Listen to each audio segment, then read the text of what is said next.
This is Self-Care U with Scott, and today on the show we have an awesome conversation with former first-round draft pick of the OHL, Phoenix Coyote and Winnipeg Jet, and cardiac arrest survivor Brett Maclean.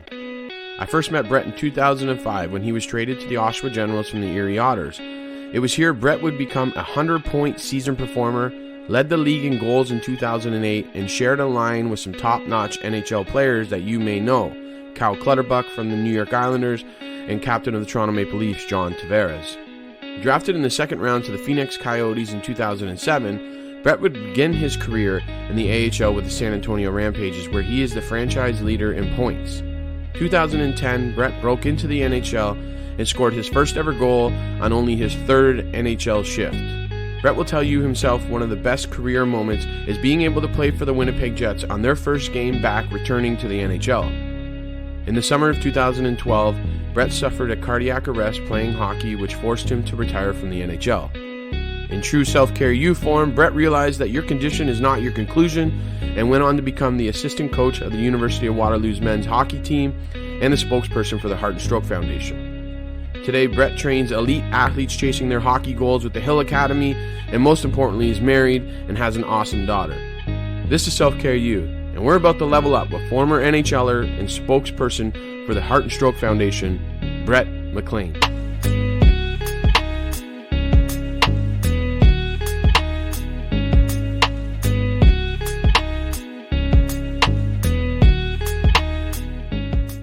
What's good, everyone? Thanks for sticking around for another episode of the Self-Care U podcast. I just wanted to mention that Level Up Leadership is doing great, and we did take a little bit of a break here from the Self-Care U podcast because, as everyone knows, I'm a basketball coach and I'm invested and passionate about my team, and we just started our season, so I've been focusing in on there. With that being said, we have not forgotten about what our drive is, and that's making sure that we bring good content and positive content to the people and the Self-Care U community. Today we have an amazing episode with Brett Maclean. He's a former NHL player. He was drafted to Phoenix. He played in Winnipeg. He also had an unfortunate cardiac arrest, and he tells an amazing story. It's also pretty awesome for the athletes that listen to this podcast because you get to listen to someone who has dealt with adversity but has changed the way that he perceived that information and turned it into good. It would have been easy for Brett just to kind of give up, but instead he took what he had and he made sure that he uses it. Also wanted to take this opportunity to thank everyone for all the support. I did hear your messages asking when the next episode was coming, so here it is. It's an amazing episode. Make sure you get over to selfcareu.net as well. We got some awesome merchandise that you can get there. All the episodes are there. We got some video, all that stuff that we got going on with our Level Up Leadership is there. So with all that being said, let's just get right into this episode. Let's go. Today on the show, we have Brett Maclean. Brett, how you doing today? I'm doing well. Thanks for having me. No, we appreciate you being on the show, Brett. Why don't you give our listeners a little bit about who you are, where you're from? Yeah, so Brett Maclean. I'm from Port Elgin, Ontario, small town about 40 minutes from Owen Sound. Lived there growing up until I went off to the OHL, and I was lucky enough to be a guy that loved hockey that kind of went all the way to the NHL on a path through the OHL and played the American Hockey League, had a lot of success in both of those levels before getting to the NHL and living out my dream. And unfortunately for me, I suffered a cardiac arrest and had to retire at 23. So it shifted my life quite a bit. And since that time, I went back to school, and now I'm working in player development at the Hill Academy, running their hockey program. Right. So our paths crossed initially, and our listeners will know, I spent some time in the Ontario Hockey League with the Belleville Bulls and the Oshawa Generals. And really early in my career, I got to be a part of a pretty awesome team in Oshawa, in which you were part of, and that's how we kind of connected.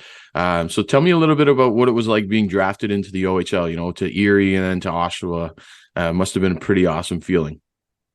Yeah, it was amazing. I think, growing up, I always wanted to play in the NHL, and then as you start to get towards, your U16 or minor midget year, you start to look at the OHL, and I never really put a lot of thought in it. Just growing up in Port Elgin, no one had ever made the NHL that had kind of lived in there and grown up there and went through the system. Louis DeBrusque's from there, but he moved away early. So I don't think I ever really thought it was a reality until my minor midget year and us having a great season. And all of a sudden you're getting approached by agents.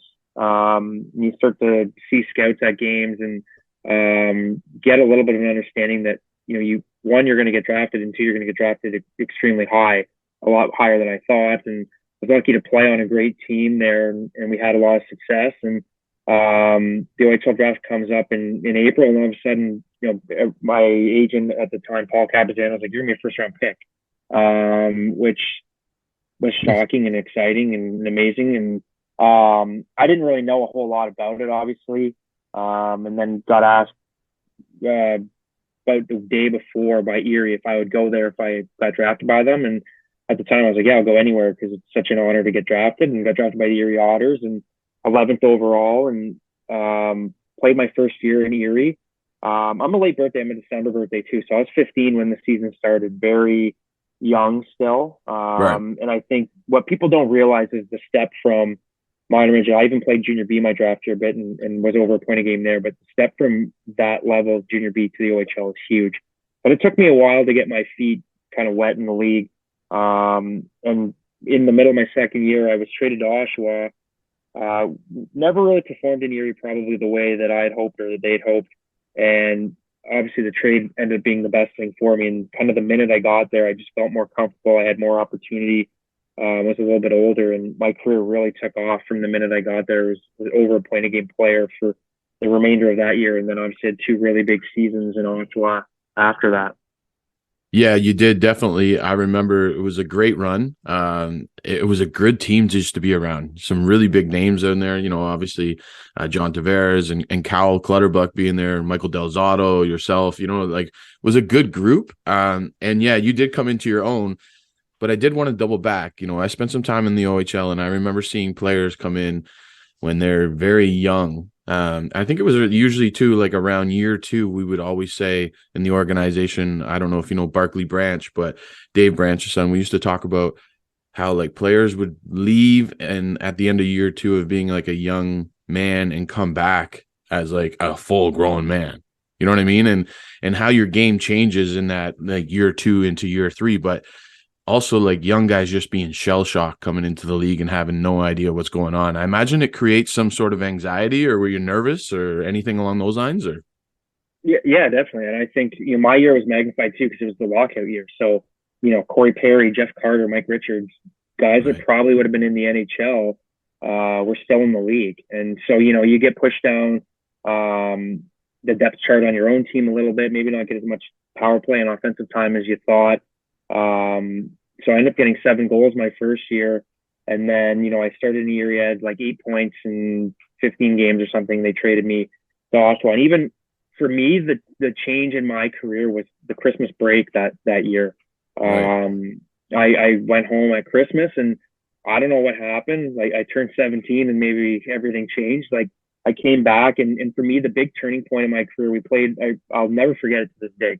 It's one of those things where it just a career-defining moment. We played a New Year's Day game against Guelph, and I got 5 points. And then it seemed like from that minute on, my career just kind of took off offensively as a player. My confidence, it was like that day just a switch hit where I felt confident as a player, like I can play in this league and be a dominant player. And from that moment on, it changed everything. And I think that's kind of one of the things I tell a lot of the players I work with now is, stepping in that league at 16 is hard, and you can never judge somebody on their rookie year or even kind of halfway through their second year on where they are as a player. It's a long journey. And obviously there's a couple guys that'll come in that are super elite and they just take off right away. But for a lot of them, you're really looking to see what they look like in year 3 and year 4. And that's what, when teams are drafting, they're looking for that kid that can carry their team when they're an older player. And so part of it's sticking with it. And I did have a little bit of confidence issues, but I kept working on getting better every day, trying to improve my game. And as much as it might have been like, oh man, I don't know if I'll ever get to where I want to be, I never gave up the idea of battling to get there. And, lucky for me, something happened and the switch kind of clicked and it kind of went skyrocketing from there. Yeah, most definitely. Like at one point in time, it was 100-point season and 119-point season, which is, pretty damn good, man. And you were flying high. I remember, I was in the building for a lot of you, your games and just the atmosphere that was in the building. And that line that we had was pretty amazing with you and John Tavares and Cal Clutterbuck was really like a pretty big push line. And in junior at the time, you had some battles against Belleville and really went pretty deep. How do you handle the pressure when you have like that huge transition? Were you ready for it? Always just like, this is what I was been waiting for? Or was there some sort of like transitional buildup that you had to be ready for? Like, man, I just put up 100-point season. Yeah, I mean, I think part of it is, we were so young when we started out. Like John was 16, I was 17, Cal was 18. We just had developed really good chemistry and organically developed into this line that really put up points. And for me, that was my NHL draft year, so you have a lot of focus on that. And I did put a lot of pressure on myself. I wanted to be a high pick, and I always, as a player, probably put more pressure on myself than I should have. I was always a guy that if I had even 3 points in the game, I'd look after like, man, I missed 2. I should have had 5. Like, Right. It's just kind of the way I was as a player. I'd say my third year, that year, my 100-point year, I didn't have as much pressure on me because I still was relatively unknown. Like I finished the year strong, but I had 46 points the year before. So no one probably really expected me to take off and be that player. So there wasn't really external pressure. It was just internally what I was putting on myself to get drafted and help my team win and be a productive player every night. And, I kind of took off in the second half of that year as well. I always seemed to be a guy that started really slow at the start of the year. And as the year built along, I put up more points and started to roll. And the last year, my fourth year, when I had 119 and had 61 goals, I just had fun that year. I don't know what it was. I can't really explain it. I had a 32 game point streak, goal a game in the OHL.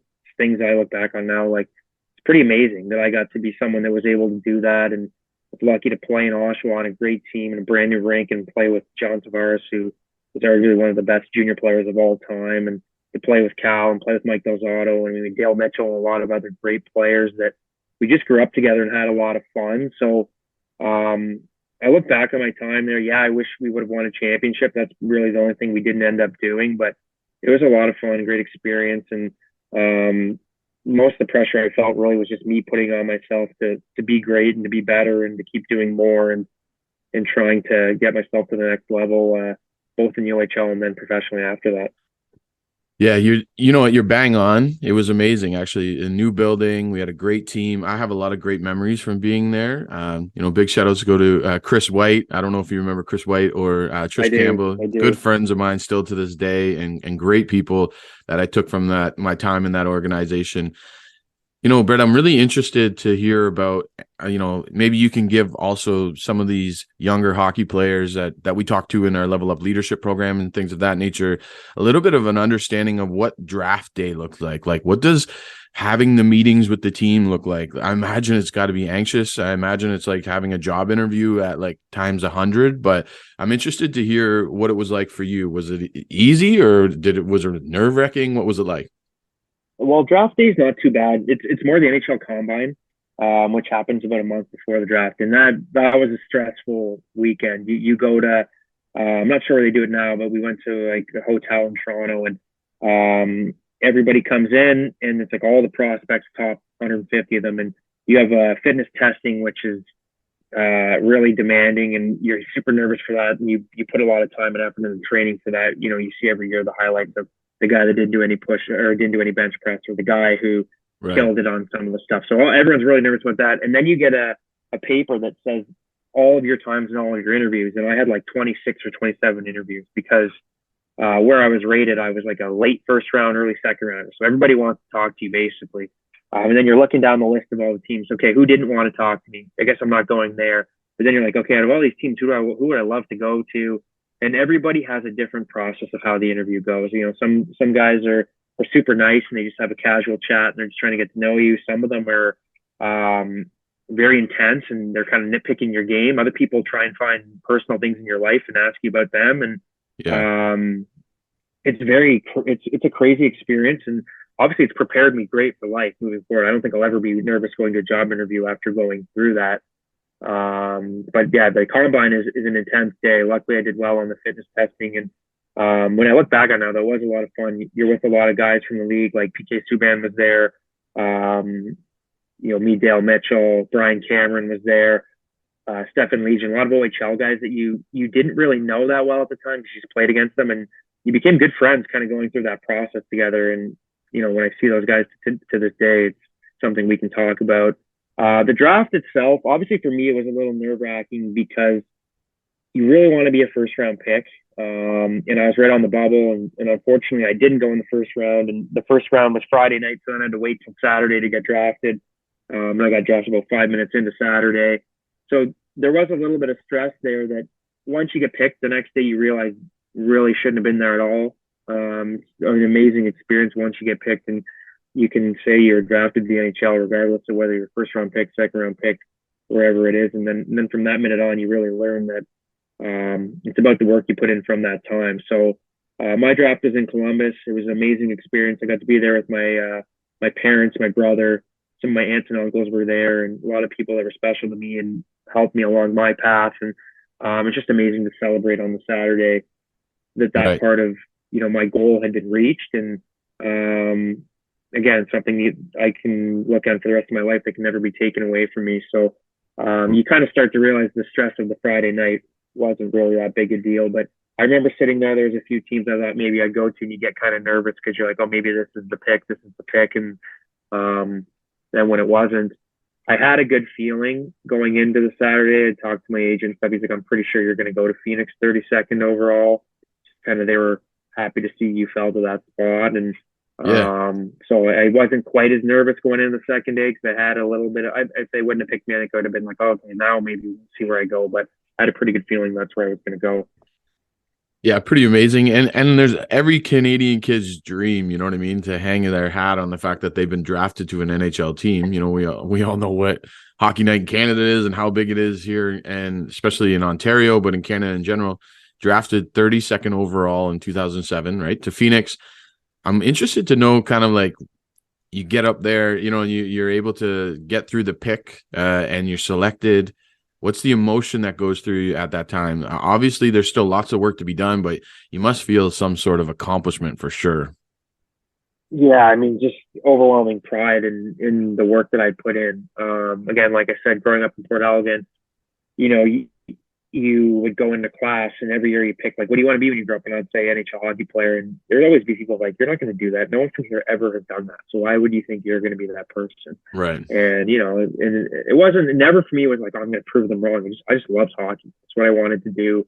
And like, I never really thought about wanting to do anything else. So to be able to accomplish my goal was an amazing feeling. And then obviously getting to share it with my family who, sacrificed a lot for me to get there. My parents playing in Grey Bruce, you're driving 3.5 hours on a weekend to play against Niagara Falls. You're driving, 3 hours to Welland. And my brother was playing AAA at the same time. So my mom would go one place, my dad would go the other. So to be able to celebrate that with them was amazing. And then, just enjoying the moment of being, you're in the NHL, you go up and you meet Gary Bettman, says, welcome to the NHL. And then for me, the really cool experience is Wayne Gretzky was the coach and the owner at the time. So I got to meet him and take my draft photo with him, which was a surreal experience. And then, just get to enjoy the rest of the day and look back on what I had accomplished to that point. And I went home and had a little party with a lot of my friends and celebrated that and tried to really soak in the experience before getting back to work. And the one cool thing about the draft is they usually have a rookie camp like 2 or 3 weeks later. I know now it might even be a couple of days later, but I had like 2 weeks and went to rookie camp, and that's kind of your intro to the next chapter of your life. So I went to Phoenix for the rookie camp, and that was cool as well. So. Yeah, I know a lot of the guys that I was around, especially with my time with the Belleville Bulls. You're talking about PK, you're talking about Matt Bolesky, Eric Tangrady, guys that were drafted into the NHL. I remember conversations with them and seeing their professionalism like shift in a week. You know what I mean? I've been drafted into the NHL. Like, this is real deal now. Like, I got to go and be about my business, and I got to make sure that the effort is there, and I got to make sure that I prepare. And I'm interested, everyone has their own journey, right? Might be in the AHL, work a little bit in the minors till you get to the NHL. I'm interested about, your preparation and what it took for you to get to that first game. The effort that you had to put in, the grind. What did that look like? Yeah, I mean, I think for me, it was learning how to play the game a different way at the professional level. I went to San Antonio in the American Hockey League after my fourth year in the OHL, and I always had success in the American League. Like my first year I was in the AHL All-Star game. I put up over 20 goals. My second year I had like top 10 in scoring in the league. I think for me it was just learning that, goals aren't everything, and building my two-way game, being stronger on the puck. And then just life experience. Like I was 19 years old. I moved down to Texas, and I remember, so they sent me down to the American League, and they're like, okay, so you're going to be in here this year. You got a week to find an apartment and be out of the hotel. And I'm like, I don't know how to do any of this stuff. I don't even have a bank account in the U.S. yet. So, Right. Luckily for me, I was with and I was on a team that didn't have a lot of CHL guys. So I was the youngest guy on the team by like 2 or 3 years. And so that was a huge culture shock moving to the U.S. You're not drinking age, so it's harder to go spend time with your teammates and stuff. Luckily for me, I had some great older teammates that helped me out, but that was part of the adjustment. And then the other part of the adjustment is learning to play the game at the pro level. And I'd say the biggest challenge for me was staying patient. Like you look around the league, guys that I knew that I played with in the OHL, great players, maybe didn't have as many points as me in the American League, maybe didn't play in the All-Star games, maybe didn't have as much success, but they're getting called up playing games in the NHL, and I'm still waiting for my turn. And it probably wasn't until my third year that I really realized that, every team is different, every path is different, and I just got to buy into doing what I need to do to get to that level.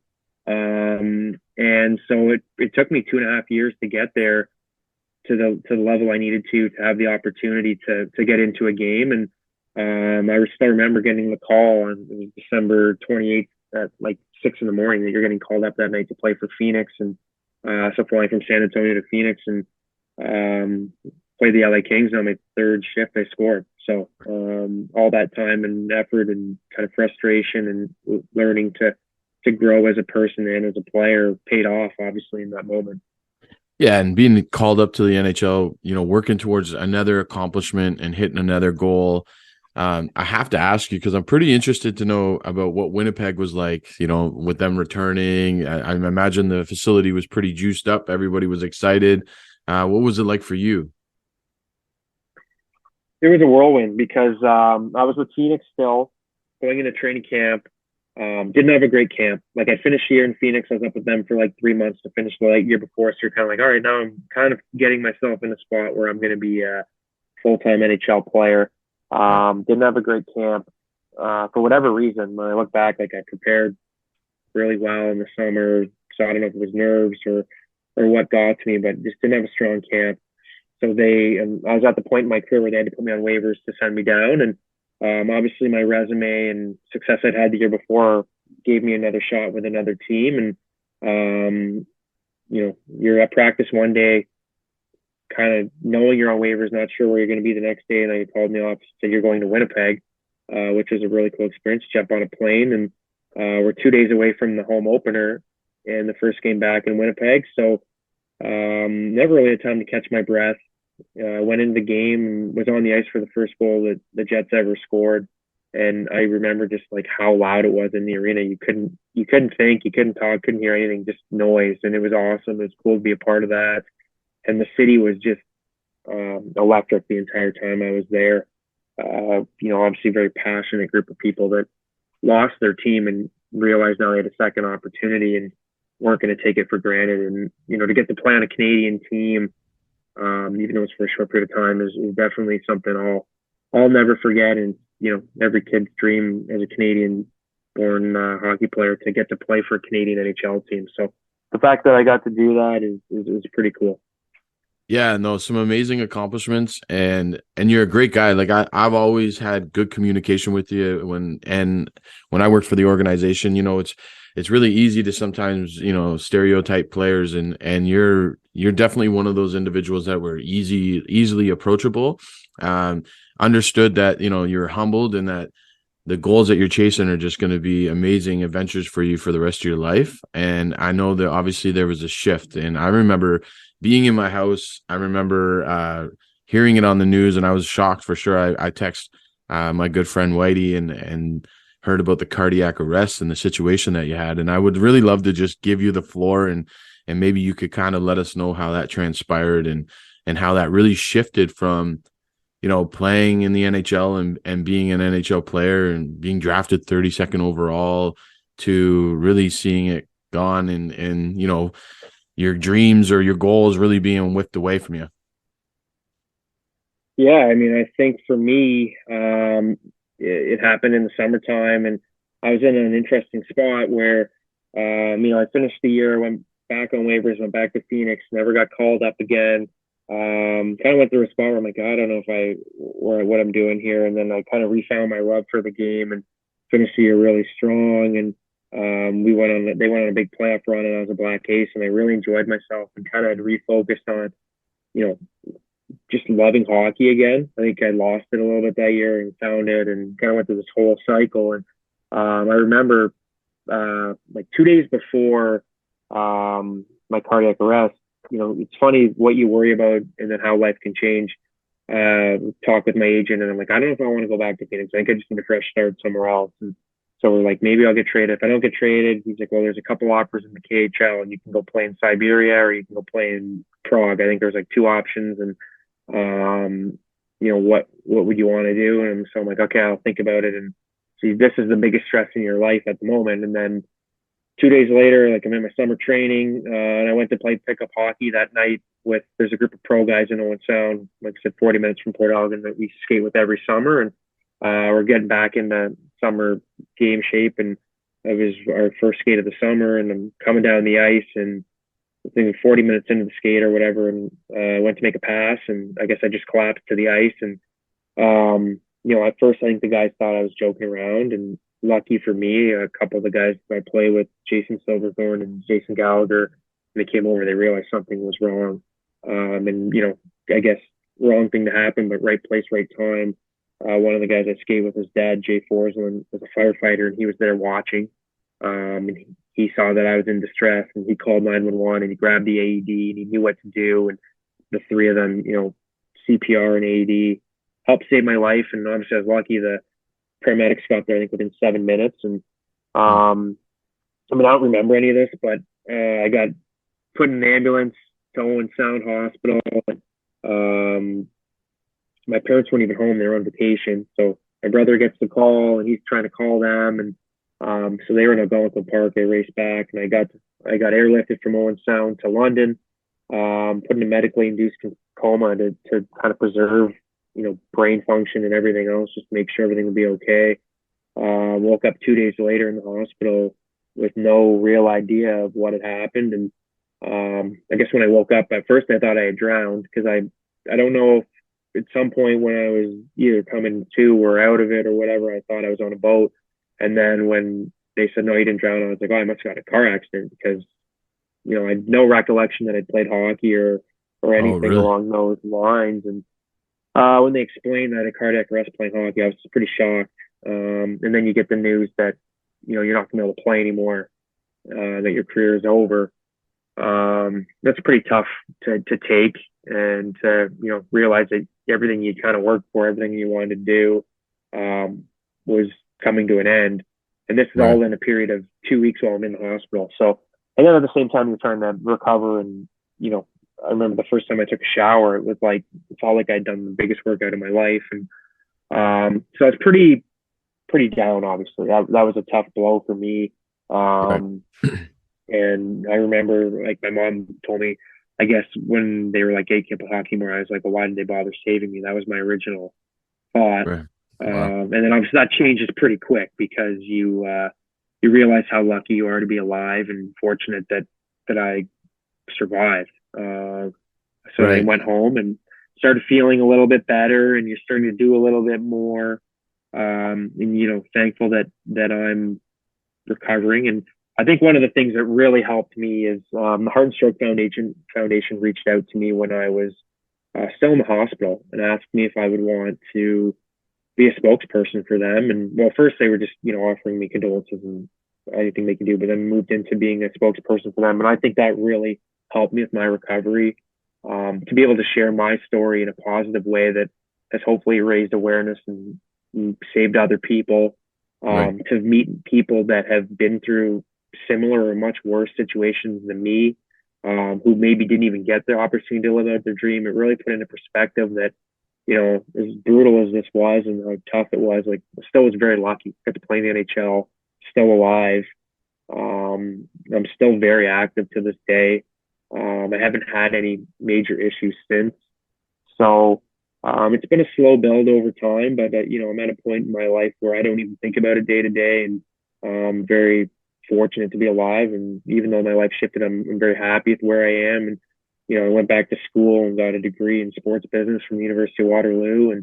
And, yeah, so I think it's obviously been a long recovery mentally. The first year was tough, but after that, I've just kind of decided to live my life. I was lucky. I got some good advice from a doctor who said, you know what, Brett, you could die tomorrow by getting hit by a car walking down the street. So, Right. you got to be cautious, and you can't, things are going to set you off, and, you got to remember that you have some heart issues, but at the end of the day, you got to live your life and enjoy what you're doing, and try and live that way. So that's kind of how I've adopted the philosophy for it.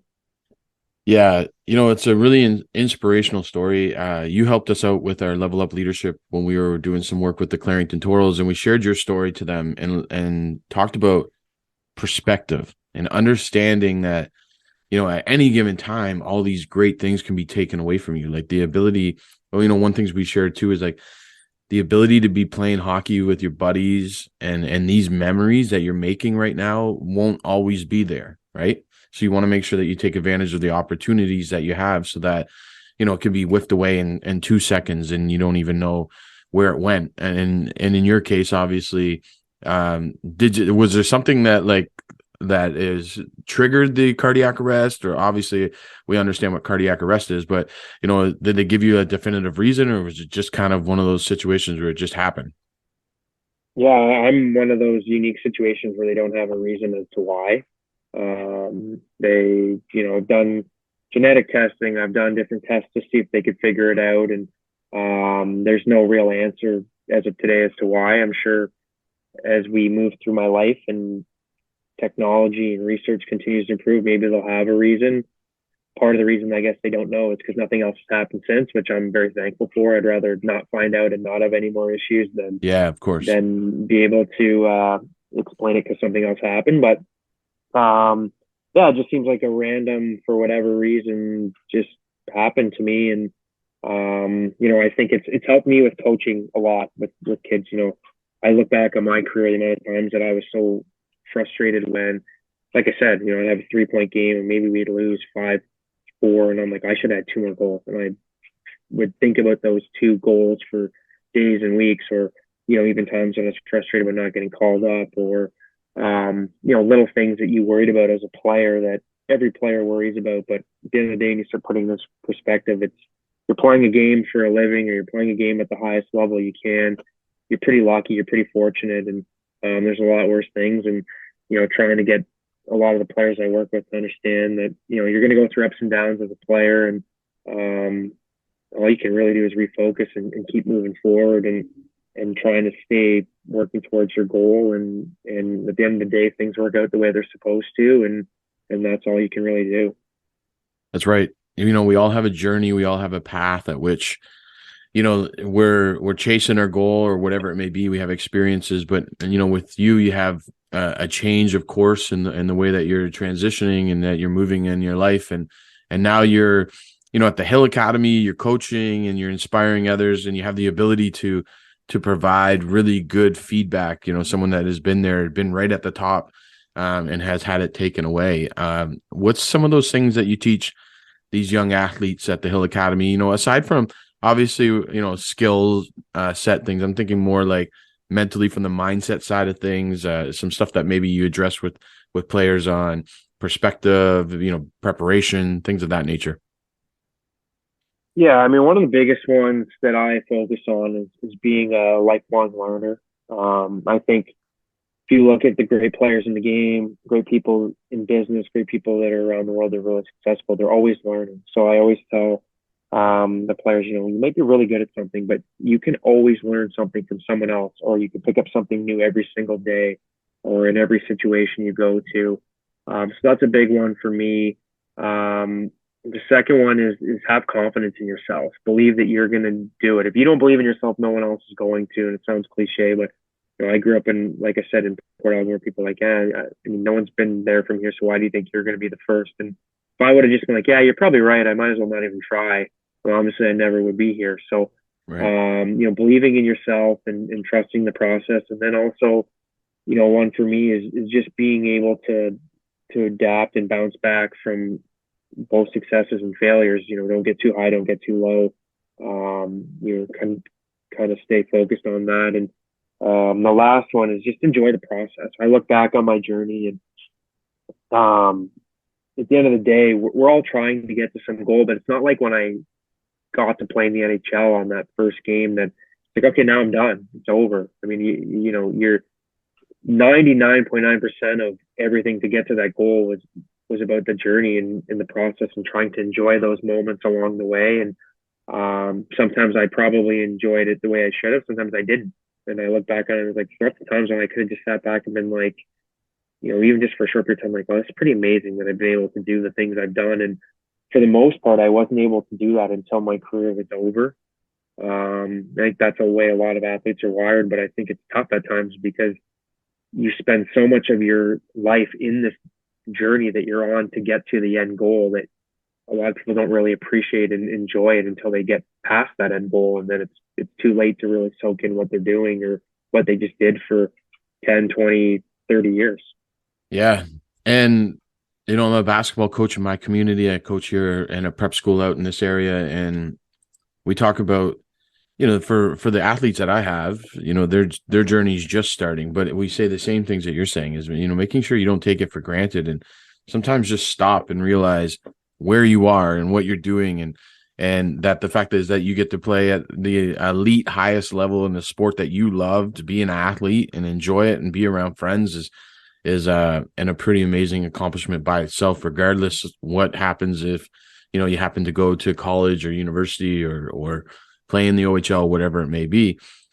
And I think you hold a huge responsibility, with being with the Heart and Stroke Foundation and being a spokesperson. And I'm interested to hear about, we obviously know about your story and you sharing, but were there any sometimes when you had the opportunity to share your story where you really felt like you touched somebody or you affected somebody and was able to impact them? Yeah, I had a few different moments. Obviously, there's a couple junior hockey players over the past, I'd say 4 or 5 years that suffered a heart issue and had to stop playing. And people kind of reached out to me through the Heart and Stroke Foundation just to talk to them because they were going through a really tough time. So having the opportunity to speak with them about my experience and just trying to offer some support, I think it really helped with a lot of them.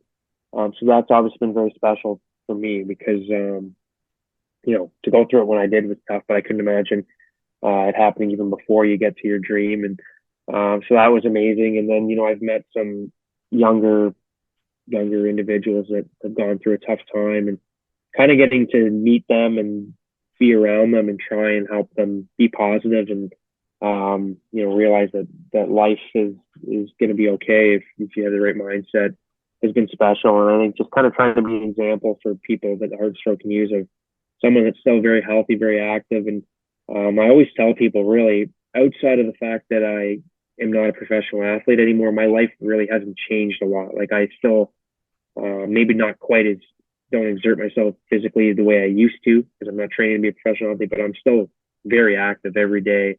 I still do, 95% of the things that I did before. So I just try and be that light where people can look and like, okay, there's somebody that's just living his life, enjoying his life, and things are working out for him.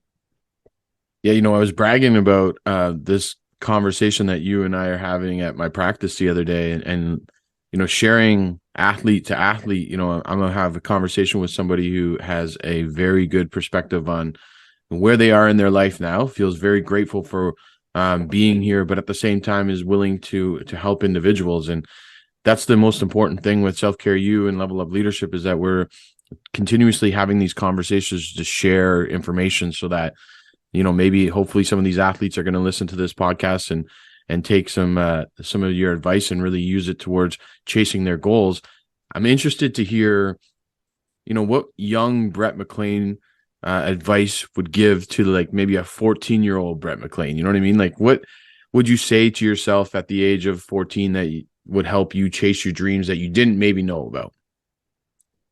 Number one, like I said, would be just enjoy the process. Enjoy the process you're going to go through on your way to your journey. Be grateful every day that you're getting this opportunity, and don't think too far ahead. And then the other one would be just listen to the advice you're getting and be willing to put in the hard work. I know I look back on my career, and I was never the best skater. It was hard for me, and I was very resistant for a long time on improving that, because it was a lot more fun for me to keep working on my shot and the things I was great at. But you see a lot of the guys, you look at Connor McDavid now, you look at Sidney Crosby, like they go in the summer and they're like nitpicking their game and finding these minuscule weaknesses, and they just work on them and get better and get better. And I think for any athlete, there's always areas we can improve on, and not being afraid to challenge ourselves, to get out of our comfort zone, to work on the things that we maybe struggle with is huge. It's kind of what you need to get to the highest levels and to be great. And it's kind of what separates the elite superstar from the guy that makes it and just has some success. Well, Brett, listen, I have to say on behalf of definitely my players who are going to listen to the podcast and a lot of the athletes that we have in our program, we appreciate you coming on the podcast and sharing your experiences. You're going to help definitely someone in our community who is, trying to chase their goals or wherever it may be. Thank you for your time, man. I really appreciate it. Yeah, thanks for having me. I appreciate the opportunity to share my story, and hoping that this can help someone kind of get themselves to their next level. So, awesome. Yeah. Thank you, man. Yeah, thanks. No problem. Thanks again for sticking around for another episode of the Self-Care U podcast. And again, appreciate all the support we're getting. Appreciate everybody that's listening here on Spotify and iTunes. Feel free to give us a review, star rating, whatever you like. Also, everybody that follows us on Instagram, that's buying the merchandise at selfcareu.net. We really appreciate all the support. Thank you. This is Self-Care U, and we definitely leveled up today with former NHL player, cardiac arrest survivor, and Heart and Stroke Foundation spokesperson, Brett Maclean.